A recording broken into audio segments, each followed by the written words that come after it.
Estuvimos tan conectados que hasta nos desconectamos de cumplir nuestros sueños. La vida nos dio la opción para verla desde afuera y no dudamos en tomarla.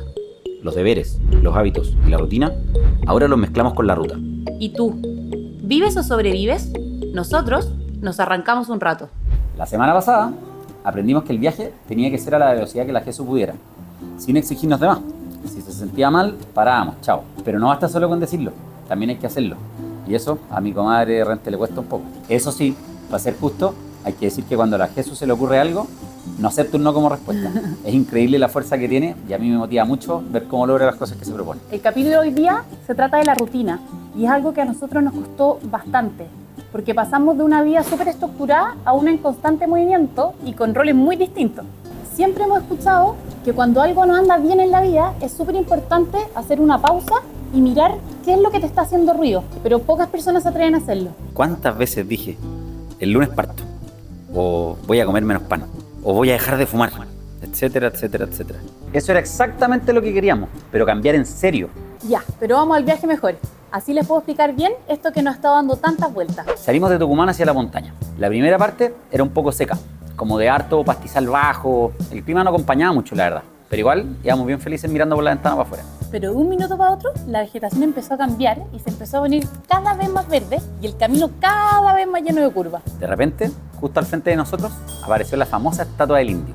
Un hueón imponente de 16 metros de alto en la mitad de una curva cerrada. Y nuestro altímetro marcaba 1100 metros de altura. Pero la felicidad de ir manejando por ese camino tan bonito nos duró poco. Yo a Tatán lo conozco y cuando pasa mucho rato callado es porque algo raro está pasando. Paramos en una bomba a echar benzina y cuando Tatán empezó a estacionar la gorda, empezamos a sentir un ruido rarísimo. Y pensamos al toque en el goteo de aceite que habíamos visto en la mañana. Mierda, pensamos, esto llega a ser grave y acá arriba de la montaña, aquí sí que no tenemos nada que hacer. Yo no quería preocupar a la Jesús, entonces no había dicho nada. Pero hace rato que venía sintiendo la gorda media rara, como estaba dura para dar las curvas, estaba complicada, no estaba funcionando normal. Después cuando vino el ruido ya era evidente, o sea, en el fondo ahí había un problema y había que hacer algo. Pero como yo no sé de mecánica, yo no me podía dar de choro y ponerme a intentar solucionarlo, yo no sé de ese tema. Entonces era lógico que necesitábamos algo de ayuda. Además, estábamos en un lugar que no iba a ser fácil encontrar un taller mecánico y para más remate era viernes. Teníamos esa sensación de que si no solucionamos el problema luego, quizás cuánto tiempo nos íbamos a quedar ahí parados sin avanzar. Menos mal, un par de kilómetros más allá, en un pueblito que se llama El Mollar, encontramos una opción. De un minuto a otro, el viaje se transformó en un comité mecánico. Teníamos 3 personas debajo de la gorda tratando de revisar qué cresta podía hacer. Yo entiendo, pero para mí era difícil explicarles que abajo había un ruidito X, no tenía mucho más que decirles. Es como cuando se han fijado en la ferretería, cuando uno va a comprar el cosito que va dentro del cosito. Así me sentía, no sabía cómo decirles lo que pasaba. Y los mecánicos empezaron a hacer su trabajo, a girar la rueda y a meterle mano a la gorda tratando de ver qué es lo que podía estar pasando. Después empezaron a revisar el nivel del aceite, nada, de la caja, nada. Y empezaban a desarmarle hasta el diferencial. Yo sentía que le estaban metiendo mano cada vez más, pero no sabían lo que estaban haciendo. Al rato después pasó algo que ya me desesperó. Estaba viendo como entre medio que le metían mano y trabajaban y todo, y de repente llegó el jefe del taller, don Manuel, a preguntarme mi opinión. ¿Y usted qué cree que tenemos que hacerle? Y en ese minuto me dejó la loca y le dije, ¿sabe qué más? Armen todo como está, déjelo tal cual, nosotros nos vamos. Fue todo raro. Pero lo más raro fue que cuando empezaron a armar y lo dejaron listo, el sonido desapareció. Chao sonido. Prendimos el auto y nos fuimos.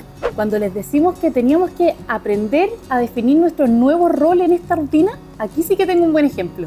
Cuando estábamos con este problema mecánico, yo trataba como de ayudar, de opinar, de decir lo que creía que estaba pasando, pero en verdad, pésimo error, qué sé yo de diferenciales. Así que aprendí que lo mejor que puedo hacer cuando tenemos un problema mecánico es simplemente desaparecer. Bueno, pero para ser justo, podría yo haber hecho desaparecer mis mañas ese día también. Lo justo. Obvio que me quedé mucho rato dándole vuelta al tema. Pues nada se soluciona por milagro, decía yo, como no puede ser. No entiendo nada de mecánica, pero algo tiene que haber pasado. Y ahí fue cuando entendí lo que pasaba. Le pido perdón a toda la comunidad viajera, a todos los mecánicos por defraudarlos. Pero el problema era tan simple como que teníamos activado el 4x4. Y claro, pues, nosotros compramos un auto que tenía muy poca electrónica, entonces no había ninguna luz que dijera si estaba o no estaba activado. Obvio que cuando los autos tienen activado el modo 4x4 no doblan bien, pues, están en modo tracción. Y si uno los fuerza, más de algo va a sonar. Me sentí un idiota, pero a la vez tremendamente aliviado. Lo primero que hice fue ir a contarle a la Jesús y nos cagamos de la risa. Bueno, papelón de principiante, pero por lo menos nada de grave que preocuparse. Buenas noches. Al día siguiente amanecimos en Tafí del Valle, un pueblito andino precioso, y fuimos a conocer la joyita del lugar que se llama la Ruta del Artesano. Este es un proyecto que busca recuperar la tradición artesanal de la zona, pero mientras vamos en camino les voy a ir contando un poquito más. Esta es una idea que nació el año 2008 como una ruta turística para potenciar los productos que los artesanos hacen en sus propias casas. En cada parada que hicimos pudimos ver el valor cultural y la identidad del pueblo calchaquí, que como ellos mismos dicen, hasta antes de que hicieran esta ruta había sido súper olvidada. Pudimos ver los trabajos increíbles que hacen en cuero, en madera, en herrería, en lana, en cerámica y hasta en arcilla.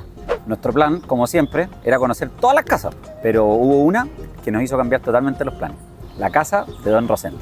Este artesano Coya era un viejito exquisito y nos recibió en su casa, donde trabaja hace más de 60 años con piedras que él mismo recoge de las montañas. Nos abrió gran parte de su cultura. En ese lugar pasó algo mágico, que se los vamos a contar y que no pudimos grabarlo, obviamente, por respeto a él.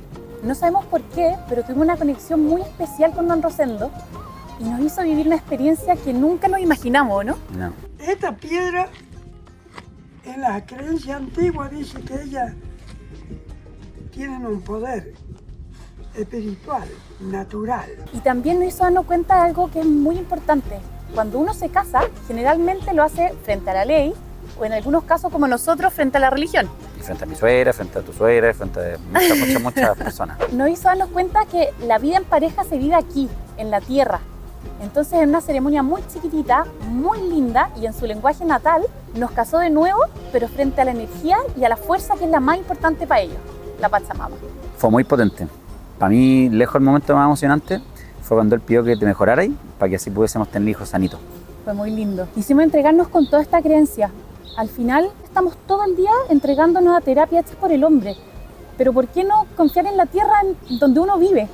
Y si uno lo piensa bien, ¿quién llegó primero, la naturaleza o la farmacia? De a poco empezamos a sentir con más fuerza este viaje y nos empezamos a dar cuenta que lo que conocemos es un granito pero enano del mundo enorme en el que vivimos. Y con ese pensamiento seguimos recorriendo los valles calchaquíes. Pero volvamos un poco a la rutina. Nosotros creemos que la rutina es necesaria, porque te genera hábitos, te ordena y varias cosas que el cuerpo recibe bien. El problema es cuando esa rutina se apodera de uno. Y al final es muy fácil que eso pase porque vivimos en un mundo donde todo es para ayer y las 24 horas del día al final se hacen cortas. Por ejemplo, en la casa de Don Rosendo viví de una forma muy intensa ese momento y me hizo darme cuenta que antes de este viaje, no sé, la rutina me estaba haciendo vivir en modo avión. Y no sé si a usted le ha pasado, pero hay veces que uno llega de vuelta de la pega a la casa y ni siquiera se acuerda del camino que hizo. Es increíble, pero como hemos vivido la mayor cantidad de la vida en la misma rutina, se nos hace muy difícil cambiarla. Imagínense para nosotros cómo fue cambiarla arriba de una combi. Claro que algunas cosas indispensables las mantuvimos. Ducharse, lavarse los dientes y ver fútbol. Ahora, si usted quiere tener una buena rutina, suscríbase acá abajo, nos apoya, así nos sigue toda la semana y nosotros lo recibimos felices. Y celebrando nuestro matrimonio por la Pachamama, nos fuimos directo hacia el dique Angostura. El dique Angostura es la represa más alta de Argentina y está a 2014 metros sobre el nivel del mar. A esa altura ya nos costaba un poco respirar, pero el ahogo ni se comparaba con la felicidad que sentíamos de estar en ese lugar. Y pensar que hace solo un mes estamos viviendo esa misma rutina que hoy día les decimos que hay que evitar. Y ahora estamos aquí en este paraíso. Debería ser legal traerse el escritorio para acá, ¿o no? Ya, bueno, perdón. Y bueno, así empezaba un nuevo día con muchos kilómetros por recorrer. A medida que avanzamos, íbamos sintiendo nuevas emociones. Y ese miedo a lo desconocido, de a poco, se iba quedando cada vez más atrás. De eso, me di cuenta al toque, cuando de un minuto para otro, la Jesús me dijo: ¿Puedo manejar hoy día? ahí está ella, en la mitad de la montaña, curvas, mareos, etcétera, lista para manejar. Fue mi primera vez manejando la gorda. Los que me conocen saben perfectamente bien que no me gusta manejar, pero ese día me dieron ganas y me atreví, y lo mejor de todo fue que no sentí miedo, sentí pura felicidad. Y manejaste sus buenos kilómetros igual. Sí. Súper bien, aunque debo reconocer que igual iba un poco nervioso. Lo que pasa es que mi comadre se desconcentra fácilmente. Por ejemplo, cuando pasamos por el Cardón del Abuelo. Pero bueno, un cactus de 15 metros de altura no pasa piola, en verdad. No, pues imposible, si tiene como 200 metros y es el más alto que hay en todo Argentina. Bueno, por eso mismo, yo no quería imaginarme cómo era aterrizar encima de él. Y manejando por las montañas con esta señorita al volante, llegamos sanos y salvos a las míticas ruinas de Quilmes. La ciudad sagrada de Quilmes es un orgullo para la cultura argentina. Y cómo no, y este pueblo se resistió 130 años a los ataques españoles. Y antes de que los españoles invadieran, aquí vivían 5.000 personas que construyeron sus casas en los pies de un pucará, un mirador que les servía para estar preparados por si alguien venía. El año 1977 empezaron a restaurarla y pudieron rescatar solo el 15% de la ciudad. Imagínense el porte que debe haber tenido. Empezamos a subir por el sendero de la Atalaya Norte, justo a mediodía, con el sol encima de nosotros y muertos de calor. La verdad que llegar a los 1900 metros de altura no fue nada fácil, pero pucha que valió la pena.